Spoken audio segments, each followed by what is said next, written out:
Okay, so One, two, three. as we're going to start out, people, as you know, unfortunately we don't have any of the panel on today, so it's just going to be me on my own. Just obviously going through some of the wrestling news that I have pulled up from the ground up from the great world of wrestling. So far there has been quite a lot of news so far within the wrestling at the moment. Obviously, I've got some stuff on Raw that I can cover. Still need to catch up with SmackDown, see what's been going on with SmackDown. That was on last night, which was Tuesday Night SmackDown. Obviously, that's going to be changed around very soon once they go over to Fox Sports, as I know they're going to probably change that back to either a Thursday or Friday on that for you. And obviously, we've had news that supposedly AEW are going to take the Tuesday night slot with Tuesday Night Dynamite, which is going to be something that is going to be looking into as far as the wrestling is concerned. But I'm going to start off with covering with. We'll start off from where we find out the news and stuff. So we're going to start off with AEW. So AEW so far, they've had a few more signings, which is pretty good. They've had the Best Friends, the tag team, which is obviously going to be signed to AEW. We've also had a Yes, oh yes, that's one thing. For weeks now, we've been speculating, obviously, if Kenny Omega is going to be signing either to WWE or any other sort of promotion that is trying to sign up with him or sign him up. But obviously, what they have done is at the moment now he is actually signed to AEW. He's one of the vice presidents for the company, which is pretty good. And obviously, there was that talk of him just obviously introducing himself. You know, everyone knows who he is. He's built himself up from a career from Ring of Honor. Well, he started off in a small developmental and then moved from developmental to Ring of Honor. Excuse that a minute, that's just my notifications. Let me just put the volume down on that for a minute while we're doing this. There we go. Anyway, as I was saying, yeah, so he's built himself up from a developmental from WWE, went to Ring of Honor, as I may recall, and then from Ring of Honor he went to New Japan and he built his career up from New Japan. And obviously he's had a very good career. You know, he's been well known over in the Japanese scene. Obviously, it's a lot of people from the Japanese scene know him as one of the main wrestlers for New Japan. But now obviously he's gone to AEW. He's going to have more, obviously, stateside publicity, as you know. Obviously, they still have that stateside publicity because a lot of people from stateside, as well as the UK and anywhere over in Europe, obviously watch New Japan Wrestling, and they obviously saw Kenny Omega and saw how he's perceived himself um, as obviously he's come along with it as well. But then he got interrupted by Chris Jericho. Yes, the Ayatollah of rock and roller. That's right, Chris Jericho. He ended up interrupting him. They had a bit of a standoff, a bit of a face-off. Nothing really was announced for Double or Nothing for them to face off against each other on the actual show, but there was like a short little clip showing Mega versus Jericho. So that obviously they're gonna have the rematch from what they had from Wrestle Kingdom 12, and that is something that is gonna excite fans. It's something that the stateside audience is going to see for the very first time, obviously at the MGM Grand. Also, they had the Lucha Brothers. The Lucha Brothers obviously came out and give the Young Bucks a super kick and a pile driver onto the stage, which was a very good little firing up the crowd, firing up the crowd, getting the crowd all ready and set and you know excited for obviously to see that tag team match. I know for a fact the Lucha Brothers, I don't think they're fully signed to AEW. Obviously they've still got stuff going on in Impact. They've still got stuff going on backstage as well. But apart from that, I think they have got some good potential there. And obviously, if they're not fully signed to AEW, I think they've got something there that they can probably fall back on. Obviously, like they said, that AEW is open to any sort of wrestler from if you're um, obviously starting out, or if you obviously you've had a good career, maybe in like obviously other companies. Like a lot of people have been saying as well that a lot of WWE stars are going to jump over to AEW, but I don't think that's the case at the moment. I think they're mostly focused on independent talent. They're focused on more people. I think they would welcome in any sort of WWE talent, but I think their main focus is trying to get these independent stars to make them into global stars. They've got everything there for them, and I think these sort of stars they're gonna show their potential. They're gonna show what they're made of. Like they've already got a signing of an independent promotion with I think it's in China, which is OWE. Sorry, OWE, and they obviously they do quite a lot. They do quite a lot as far as the independent scene is obviously over where they are. So I think that's where it's gonna look decent for that sort of independent promotion, because a lot of those stars are gonna come over from their their company over to AEW and show obviously stateside European people and obviously the British scene what they're capable of as far as wrestling is concerned. Because obviously we know that New Japan Wrestling, they have the strong style sort of wrestling, so it means like whenever obviously being a wrestler myself in the ring, obviously there's when you do your hits and stuff like that, when you do your kicks and stuff, you've got to be a bit more lenient with them. But obviously with strong style, it's just full whack kicks, full whack elbows, and obviously these wrestlers have been trained in the New Japan dojo to take those sort of risks, obviously of getting like a full whack to the face and a full whack, and they train themselves. Obviously, when there's a lot of moves in New Japan Wrestling where you see them land on the back of the necks, and they train the body to do that. They could to take that risk. Obviously, there's been some times where it's been unfortunate, which is obviously, you know, that's the risks of landing on your neck really and on the shoulders.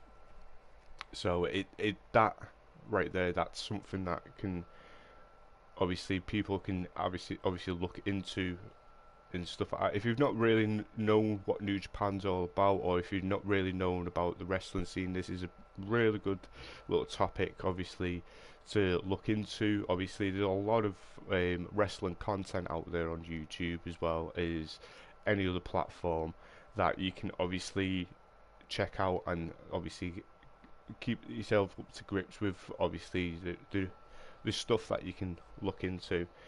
So anyway, as we're going on, let's see.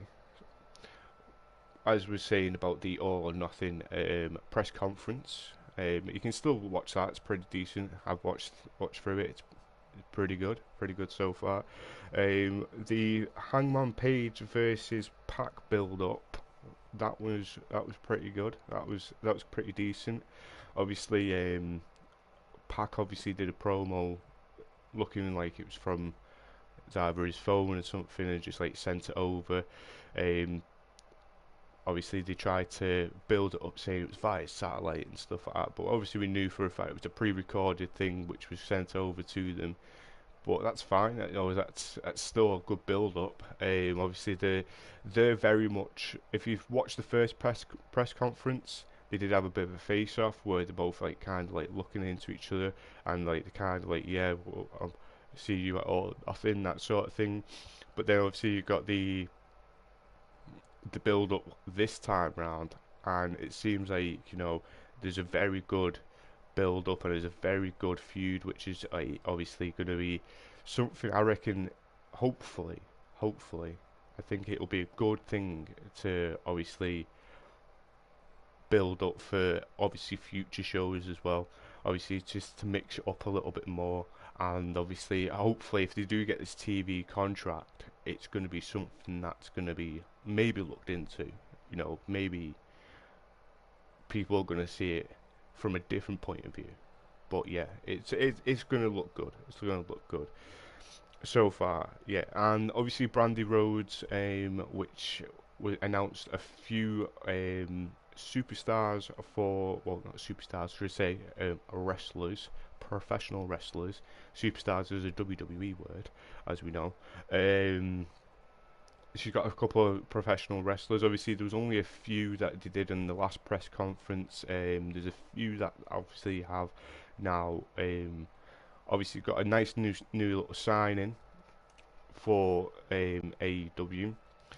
But I think obviously the Double or Nothing is going to be a really good show to see. Obviously, to a wrestling fan's point of view. Obviously, we've got WWE and we've got obviously Ring of Honor. We've got all these different companies, but obviously with a new company, it's got something which is going to build, and it's going to be something which is going to be looked into as another promotion, which is going to obviously come. It's not really going to come head to head with WWE as such, but obviously it's going to be something which is going to be looked into as this is decent. It's another program. It's obviously like when you watch. It's like when you watch The Simpsons. You watch The Simpsons because obviously it's something different. It's something different. It's a family friendly show. But then obviously you've got Family Guy on the other side of things, which is obviously the same thing. It's the same type of show, but obviously it's got a bit more. It's a bit more edgy. It's got a bit more of an edge to it. So obviously you still got those two same products, but you're just wanting to obviously find the one which obviously appeals to you. So that's why I see it. Obviously, it's a very appealing between the two. If you're going to do a comparison. It was a bit of a weird comparison, obviously Simpsons and Family Guy, but that's the only thing that could pop to me head at the moment that I could probably compare WWE and AEW to. Obviously, there's two different companies with a large amount of cash, as they say, to obviously sign these new stars and sign these new wrestlers to contracts which are going to be more to them, more for their lifestyle as well. Something that's going to make them feel that they're secure and they want to do this as a full-time career. Um, so yeah, so apart from that, I think obviously just on the edge or the end of the AEW news, they have sold out the MGM Grand, which is obviously, if you've been watching either like Being the Elite or if you've been watching AEW itself, the obviously keeping up with it and stuff, they have got the MGM Grand for Double or Nothing, and so far it's news is saying that they've sold out. They've sold out outright, and it's looking like it's taking off. It's going to be taking off. It's going to be something that everyone's going to be excited about. Everyone's going to be, you know, it's just I think it's going to be a really, really, really good show. The way it sounds, the way the card sounds as well, it seems like it's going to be something which is kind of good. Obviously, the on the Being the Elite, they're still saying that obviously Cody still hasn't found an opponent for Double or Nothing.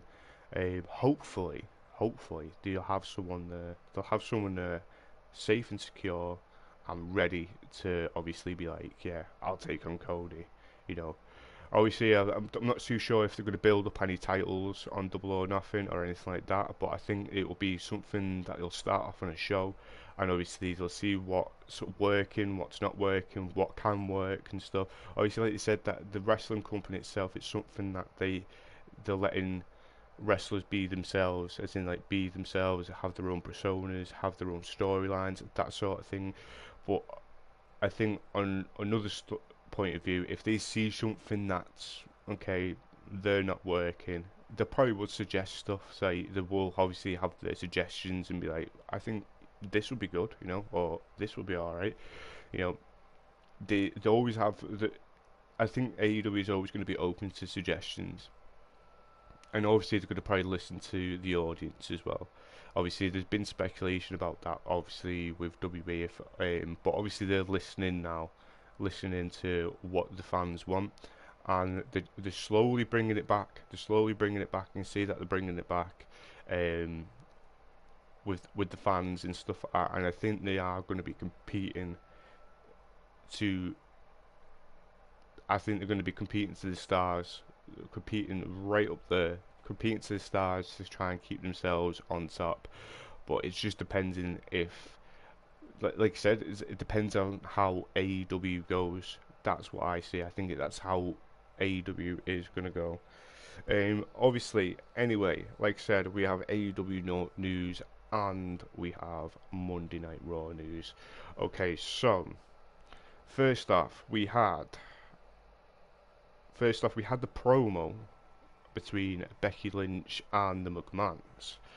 Now, the past couple of weeks, if you've not known, that Becky Lynch has been on a suspension because she had knee injury, and she's been overruling a suspension, and obviously, you know, she's attacked Triple H, she's attacked Stephanie McMahon, and I think, to be fair, that she's at the moment she's got that sort of Austin attitude. She's got that Austin attitude.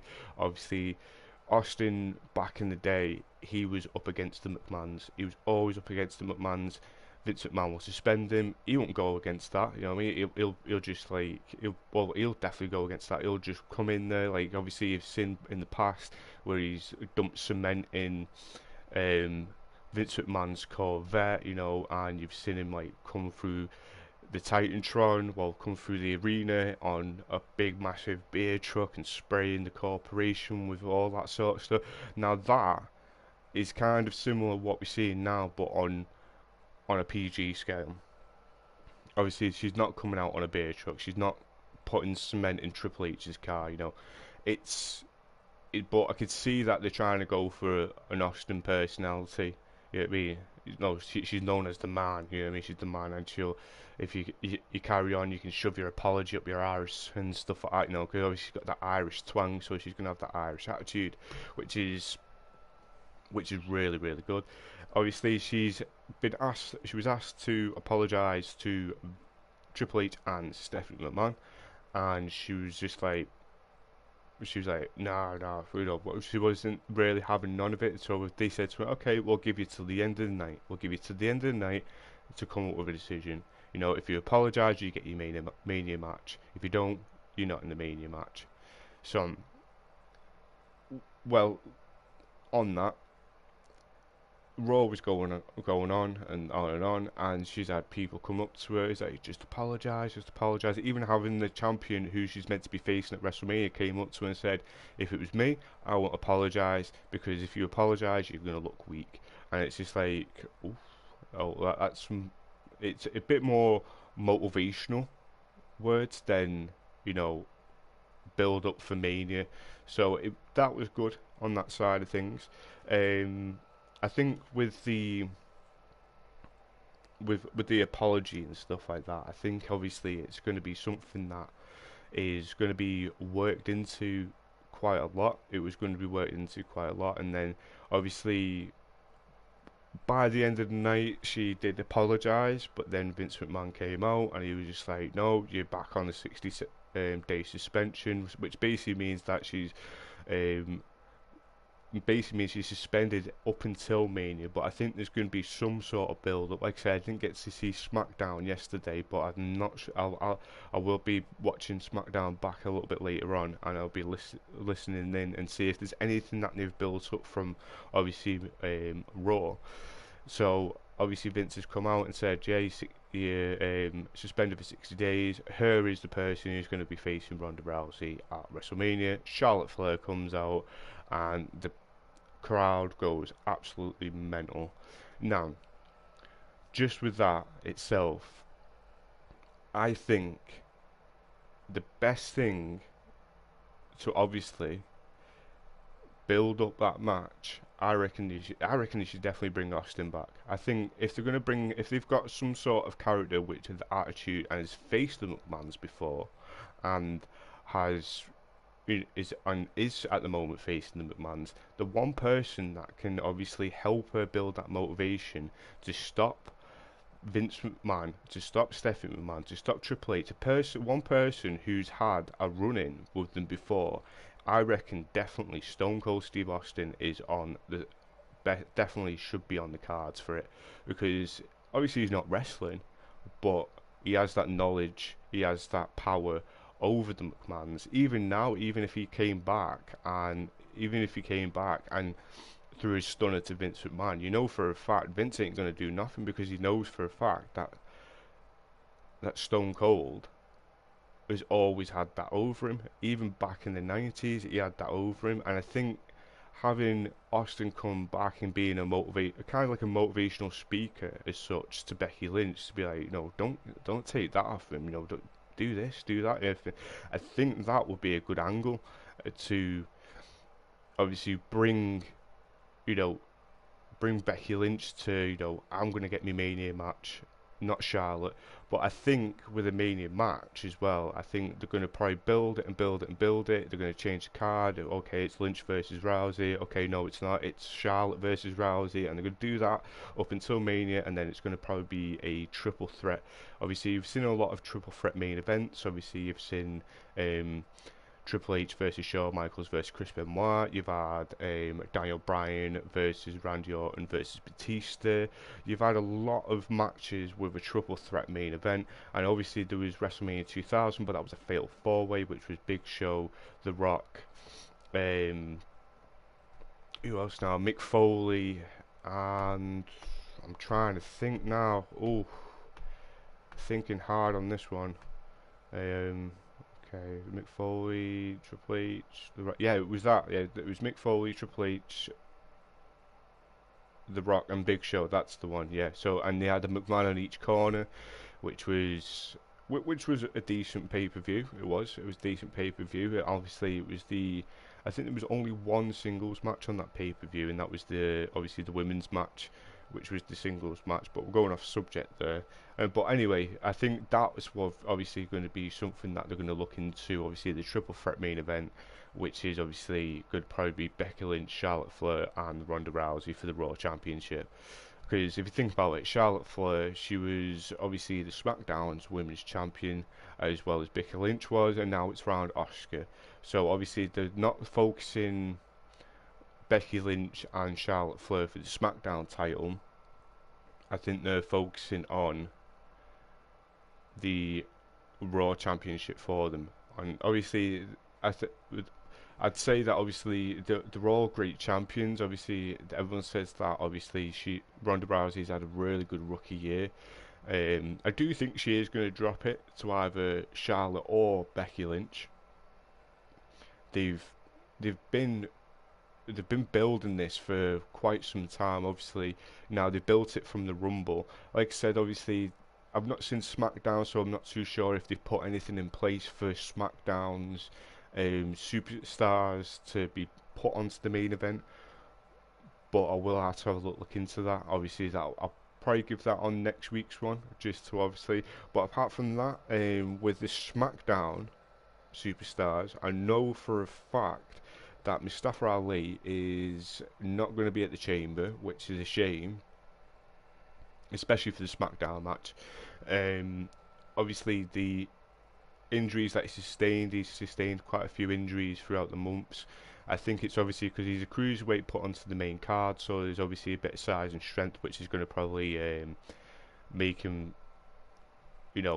which is going to obviously will probably get him injured and stuff. Obviously, we talked about last week about the eye on that injury that he got sustained. Obviously, I think that's going to probably play a part in it, because the size of it was size like a tennis ball in his eye, and obviously it does look like obviously there was a bit of a build up of fluid and stuff like that. So obviously, I'm not sure if they had to do some medical stuff to it, just to obviously kind of keep keep that injury sustained. But obviously, I think he's sustained a shoulder injury as well, which is obviously going to be looking into as well. But there's nothing so far to say when he's returning and when he is going to be fit to wrestle again. Obviously, we've had a vignette as well, another vignette of Kevin Owens, which is saying that obviously he is going to be coming back soon.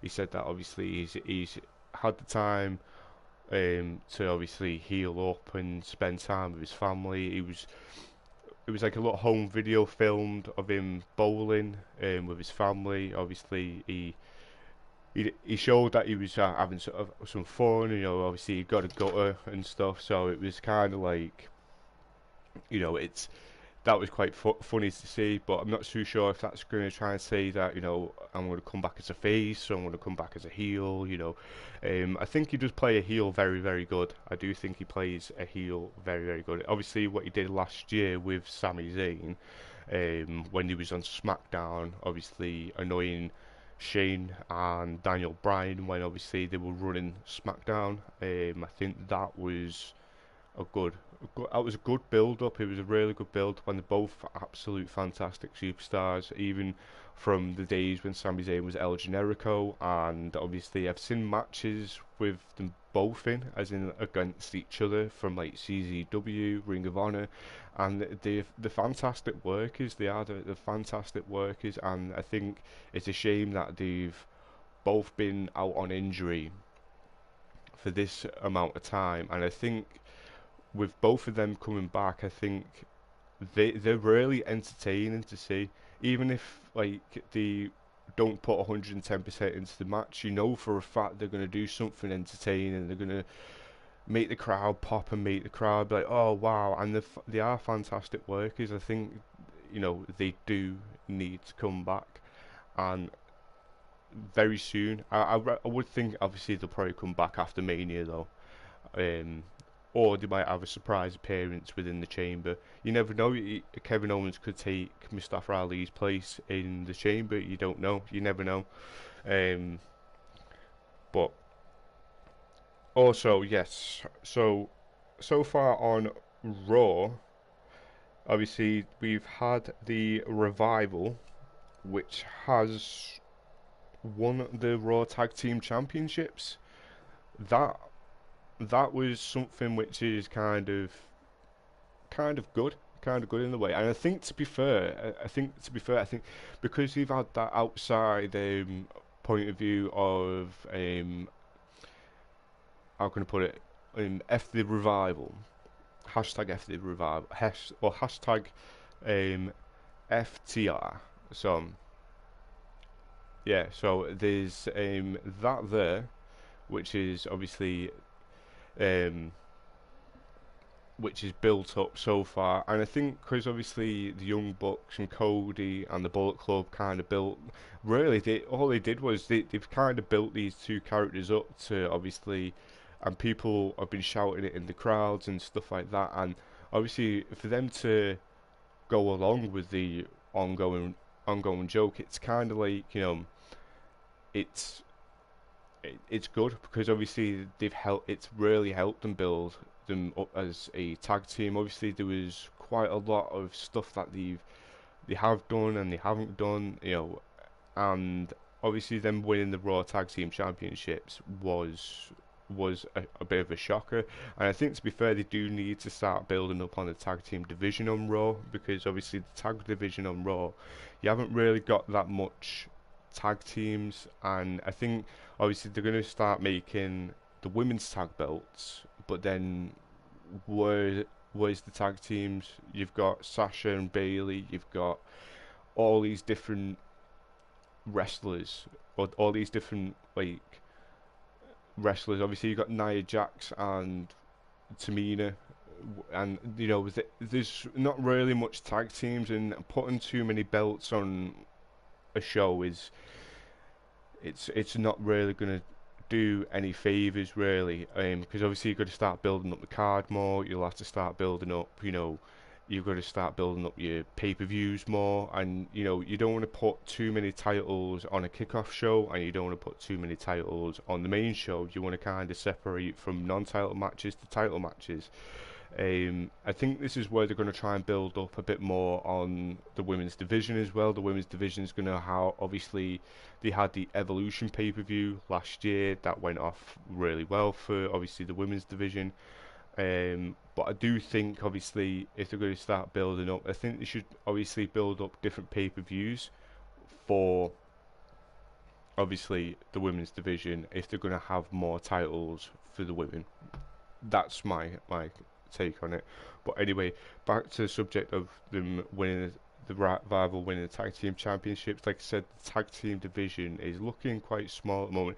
I think SmackDown's got a bit more of an advantage because obviously they've got teams which are like stable together. There's not really much stabled tag teams over on Raw. You've got Bobby Roode and Chad Gable. Obviously, they've got that the glorious thing tag team, and obviously they wear the robes and stuff like that. They both obviously come out to the glorious that Bobby Roode had since he started.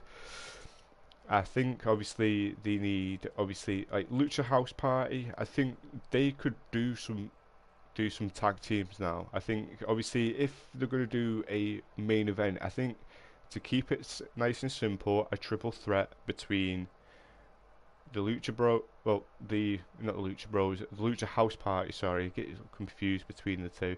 Lucha House Party, um, the Revival, and obviously Bobby Roode and Chad Gable. I'm going to give him a cool name, the Glorious Ones. There you go, there you go.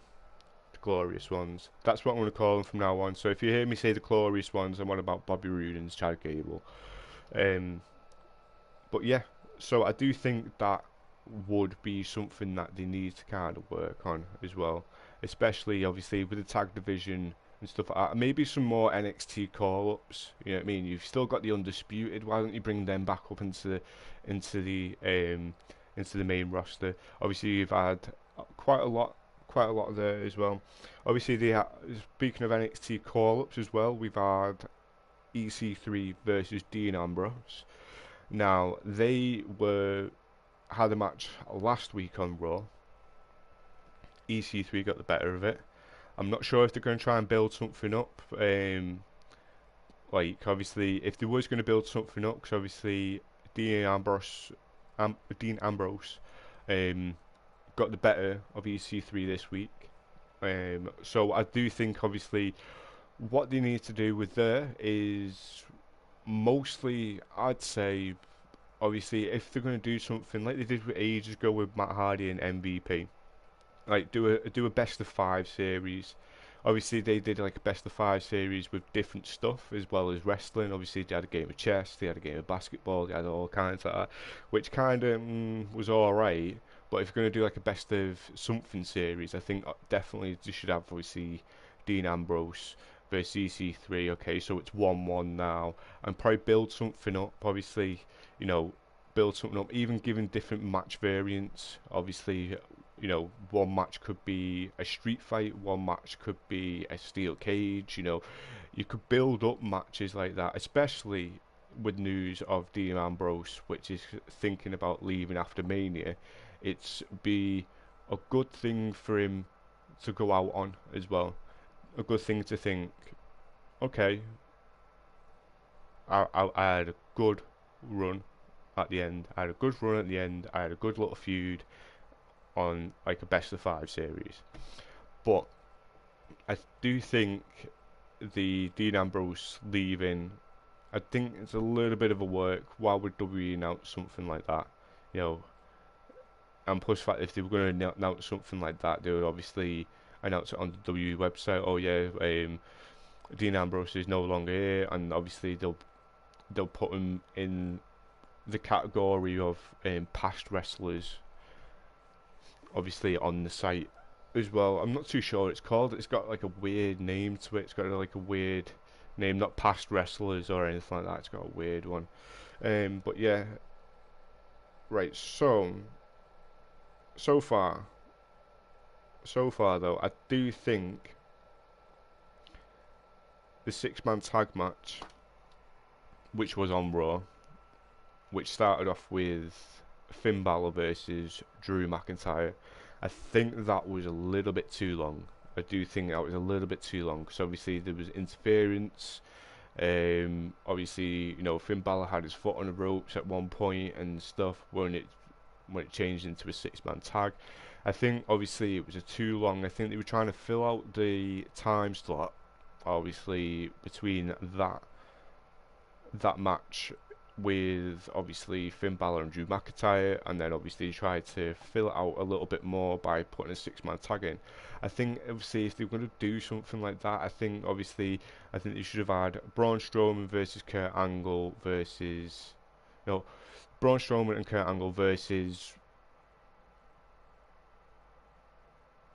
Baron Corbin and Bobby Lashley. That could have been a tag team match, or either or. You know what I mean? You could have had Braun Strowman versus Bobby Lashley, and then Kurt Angle versus Baron Corbin, or vice versa.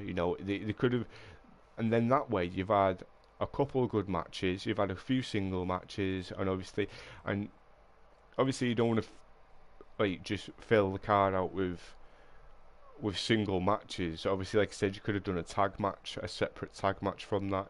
Balor's like in shock and awe and stuff. People have interfered, right? You guys have interfered. Like Balor and McIntyre, you get backstage and I'll have a word with you guys or something. Could have had like Triple H come out.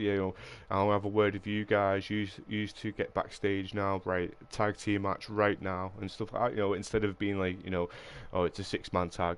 It's changed. The match is changed to a six-man tag. And I think that would that I think that was too long. It was too long. I think at that point, if I was in the crowd and saw that match, I probably would have been like, obviously there was good offense and there was good amount of maneuvers, which was done from both teams. But like I said, you could have seen that in a singles match. You could have seen that in a separate tag match. That's all I would say about that as well.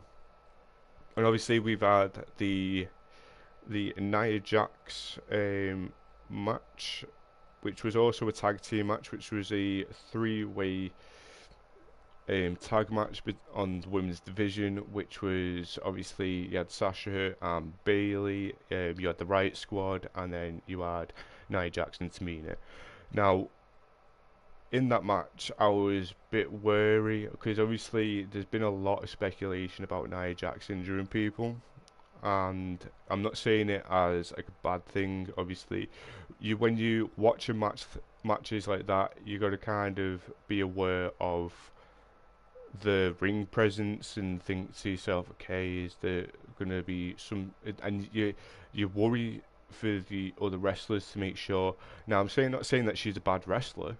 She's built herself up from NXT up to the main roster. She's won the title at Mania, and she's had so far a fantastic career. I think obviously a lot more ring awareness. I would say a lot more ring awareness, a lot more people to kind of like say to her, careful doing that move. You got to think of the difference between the two people. It's the nicest way possible. But yeah, I do think obviously it could be something which is looked into a lot more. I do think it should be something that should be looked into a lot more, as in like obviously, like I said, the ring awareness, ring presence, that sort of thing. I think what they probably could do with, to be fair, is to make I think they should make sure that she's probably had some, like, even if you took her back to NXT, she'd be wrestling new up and comers to the card, and if she did go back to NXT, she could probably build storylines with the newer wrestlers which will be coming onto the card soon, and then that way she'll have that knowledge of how to work with that person and how things are going on with this. I think a lot of the time, I do think obviously with you working in WWE, you hear stories all the time. They're on the road all the time. They're on, the non-stop pretty much all year round, and I think that's probably maybe taking a toll, and hence why obviously there's not clumsiness as such, but obviously there's just that little bit of injury to other wrestlers and also to the male wrestlers as well. Supposedly, obviously, she injured our truth in the Rumble when she took his spot in the Rumble. Um, so it's not looking all right for it. It's looking all right story wise, but I think behind the scenes, it's not really looking as well for her. But she is. She. I noticed on Raw there wasn't anything to say that obviously she's injured anyone. There was that Sasha Banks one where she was in the outside of the ring and then I think she sustained a shoulder injury or something. She's up against the barricade and then one of the Riot Squad ended up running and went bam, give her a knee to the shoulder. And obviously, I'm not sure if that's obviously probably storyline. Probably storyline, and obviously she went backstage, but obviously Nia Jax and Tamina got the better win of that, so that's something there. So far we've had a lot of speculation so far, for the obviously lots of speculation for Raw so far. Obviously they're building stuff up. Obviously they've got a few other things that they can do. Obviously there was the Seth Rollins promo, which was obviously he was coming down. He was like, "Yeah, I'm going to Mania. Last week I took 6 S5s. I'll make sure that's the last six F5s I'm going to take um, ever again." And, like he built on something there, and then Paul Heyman came out and he was like, "Oh yeah, well it seems like obviously Brock Lesnar's not here, blah, blah, blah, and everything like that. But I'm telling you now, at Mania, he's going to kill your career, blah blah blah." And it's building on something. You know what I mean? That's a good build. Now, like I said, I'm hoping that SmackDown's done something this week. I really do. I really do think that SmackDown has done something this week to kind of build onto Mania, build onto the Elimination Chamber, and build on a lot of stuff. I do think with SmackDown, I think obviously you've got Daniel Bryan as the champion, like I said, and you've got obviously a few people now who are in the midst of trying to get the title and trying to get this and everything. Well, I think obviously at the Chamber they can do something. They could probably build on a Mania match, like I said last week. Obviously, with the Mania, just obviously Chambers this Sunday, so it's like what are we going to see at Mania for SmackDown? We need to see something which is going to be like, wow, that's a match. I'm definitely watching it on that. I do hope that Mania does have a bit more than last year's, because I watched last year's Mania and it was just like, compared to what I used to watch back in the day, there was nothing really there. Really, obviously, I liked it. I liked it. I think the main focus for Mania now is how the wrestler looks when he comes down to the ring, with like obviously you know, the big entrances, the big things and stuff, But they need to kind of make more matches, They need, obviously they've got the Battle Royale, or Battle Royal, sorry. It's just with you being a gamer and stuff like that. Sometimes obviously that comes out Royale, you know what I mean? Because they've come out with Battle Royale, but Battle Royal, they've got the Battle Royal, which is obviously a decent one. Which is they did it for obviously the Andre the Giant um, Memorial Battle Royal, and then obviously they've done a women's one as well. But they had a bit of controversy with the women's one. I think it was last year, obviously, because they were going to call it the Mae Young Classic, but obviously is it Mae Young? No, Fabulous Moolah Battle Royale, but obviously Battle Royal. Sorry. Um, yeah, but the Battle Royal. But they had some controversy with that, obviously, because there was stuff that's come out, obviously, what the Fabulous Moolah was like behind the scenes from past wrestlers that she agent for and obviously managed for. So there was a lot of that. So obviously the sponsors wasn't too happy to call it that, so they just obviously called it. Obviously, I think they changed it. I'm not sure if they changed it to Mae Young or Battle Royale. Battle Royal. See, it comes off the tip of the tongue. Comes off the tip of the tongue. But yeah, they had that all going on at the moment. But obviously they had those Mania matches. But I do think they do need to bring back some decent matches. Like obviously, like ladder matches. Everyone loves a ladder match at Mania. Everyone loves it, because the pops that you get. It's like wow, you know what I mean. Like I said, do something with the tag team titles at Mania. I mean, make them something. You could even if you could even have the cross brand thing, what they're doing at the moment, the superstar shake up. You could do a superstar shake up for the tag teams as well. You could switch it up a little bit. You could put both sort of titles on the line, and then not unify them as such, but obviously have a superstar shake up.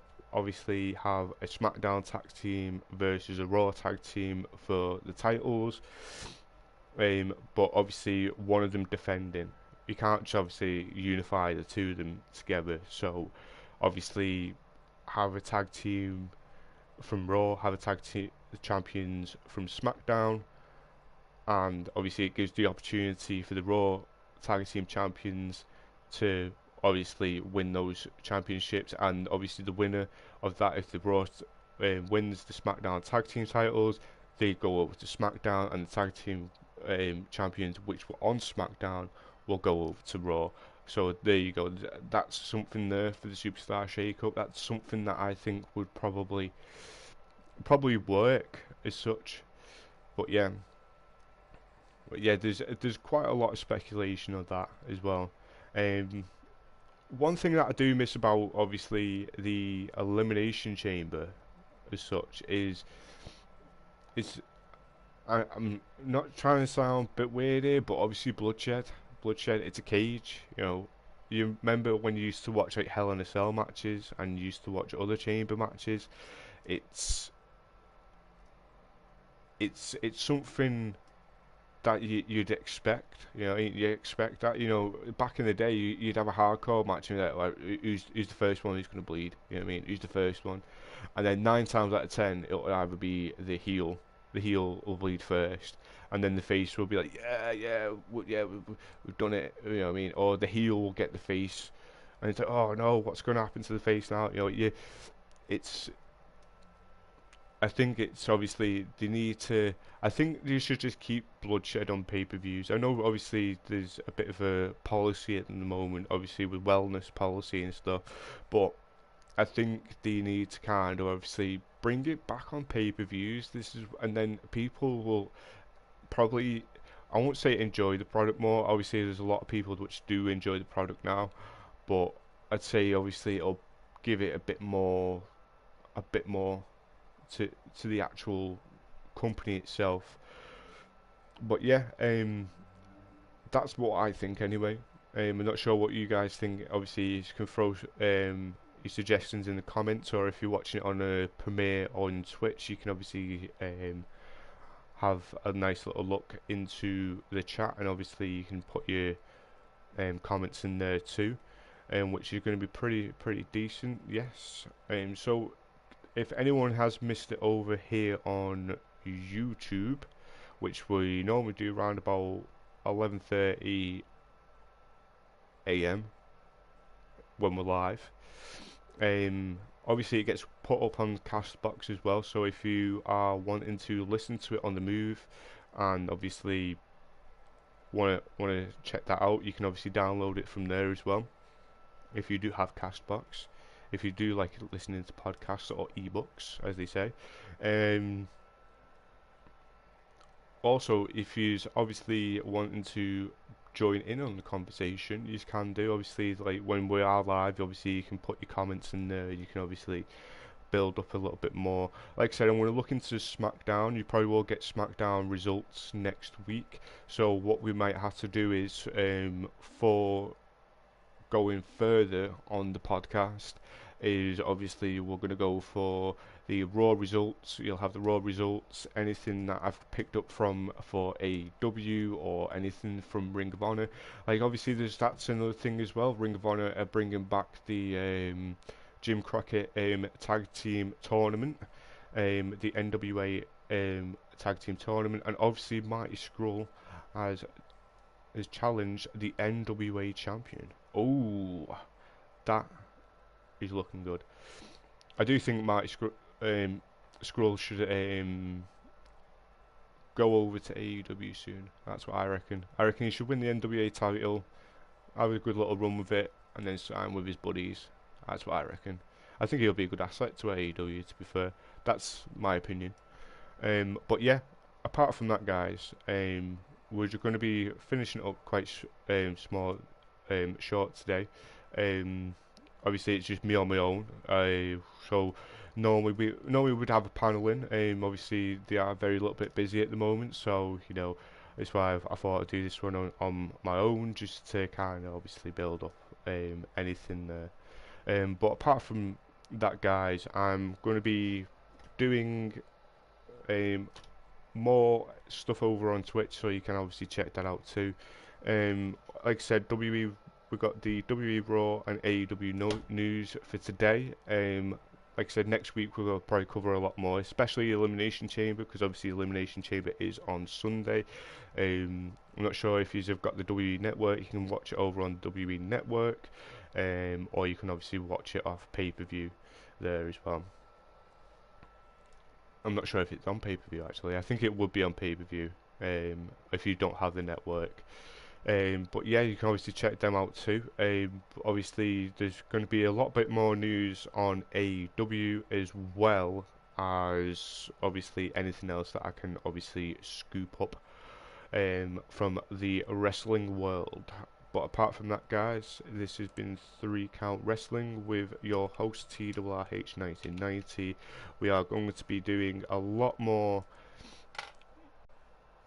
Like I said, we'll be doing a lot more podcasts in the near future. Like I said, hopefully we'll be able to get the panel on next week, so we'll have a few more suggestions as well. A few more suggestions and a few more ideas what we can obviously suggest to obviously entertain ourselves in the great wrestling world. But yeah, I've been TRRH1990 with 3 Count Wrestling Podcast, wrestling news and more, and I will see you guys next week. 1, 2, 3.